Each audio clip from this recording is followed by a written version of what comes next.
আসসালামু আলাইকুম, good morning সবাইকে। আশা করছি ভালো আছেন। আমিও আলহামদুলিল্লাহ ভালোই আছি। সকালবেলা নাস্তা করে ফেলেছি। তো তারপর হচ্ছে চা করলাম আর ভিডিওটি ধারণ করেছিলাম গত শুক্রবারে। তো হাজব্যান্ড যেহেতু বাসায় নতুন মগ, নতুন ব্র্যান্ডের চা, মিল্ক এগুলো দিয়ে চা হয়েছে। তো খেয়ে দিয়ে আমরা হচ্ছে বের হয়ে যাচ্ছি। আমাদেরকে আজ আমাদের আজকে একটা ইনভাইট ছিল।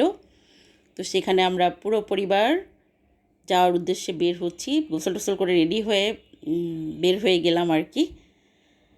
তো বেশ অনেকটা সময় লেগে গিয়েছিল সব কাজকাম গুছিয়ে তারপরই বের হওয়া, ভর দুপুরবেলাই বলা যায়। আর যাচ্ছি হচ্ছে খালামণিদের বাসায়। হচ্ছে খালা শাশুড়ি মা, খালামণি হচ্ছে এর আগের দিন সন্ধ্যার দিকে আমাকে একটু ইনভাইট করেছিল, ফোন করেছিল যে নতুন একটা বাসা নেওয়া হয়েছে। তো সবাইকে খালামণি হচ্ছে ট্রিট দিচ্ছিল, তো আমাদেরকেও ইনভাইট করেছে আর কি। তো খালামণি যখন বলল যে আসো বেড়ায় যাও, সবাই, আমি আর লোভ সামলাতে পারলাম না, তার এক কথাতেই রাজি হয়ে গেলাম। আসলে অনেক দিন অসুস্থ, ভালো লাগছিল না সেরকম। আর মনে হচ্ছিল যে ঠিক আছে একটু বের হলে হয়তো ভালো লাগবে, সেজন্যই বের হয়ে গেলাম আর কি। ফাইনালি চলে এসেছি। এইটা হচ্ছে খালামণির নতুন বাসা। আসলে এভাবে ভিডিও করতে পারিনি, যতটুকু পেরেছি আর কি। তো আমরা লিভিং রুমে বসে ওয়েট করছিলাম। তারপর হচ্ছে খাওয়া দাওয়া হলো। ওই ভদ্রলোক খেয়ে দিয়ে মেয়েদেরকে খাইয়ে দিচ্ছিল। তারপর আমি বসে গেলাম দুপুরের খাবার খেতে। তো অনেক মেনু ছিল, চিংড়ি মাংস, গরু মাংস, মুরগির মাংস, তারপর হচ্ছে বেগুন ভাজা, আলু ভাজা, অনেক কিছুই ছিল। তো আমি প্রথম ভেবেছিলাম খেতে পারবো না। আমি আসলে এক সপ্তাহ টানা ঠিকঠাক খাচ্ছিলাম না, তারপরেও আলহামদুলিল্লাহ খেয়েছি। একটা সালাদ ছিল, টমেটো সালাদ, সেটা দিয়ে মেইনলি আমার খুব ভালো লেগেছিল। অনেক দিন আসলে মুখে রুচি ছিল না, সালাদটা পেয়ে বেশ খেয়েছিলাম আলহামদুলিল্লাহ। থ্যাংক ইউ খালামণি। তো আমার মেয়েরাও খেয়ে দিয়ে দোলটোল খাচ্ছে। আর এই যে ছোটোজন খাটের উপরে বসে আছে, এই খাটটাও রিসেন্ট খালামণি নিয়েছে নতুন বাসায় উঠে।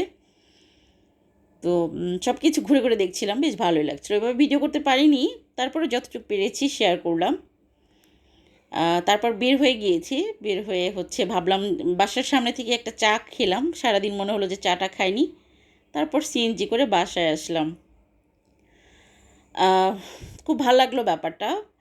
আসলে শাশুড়ি মার মৃত্যুর পর মাকে খুব মিস করি আমি ভিতর থেকে।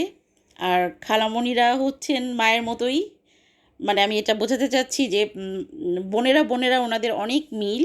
বিশেষ করে গলার টোনটা, কথা বলে এক খালামণি আছেন, উনি কথা বলে বোঝাই যায় না যে ওটা কে বলছে, মনে হয় যে আমার শাশুড়ি কথা বলছিল এমন।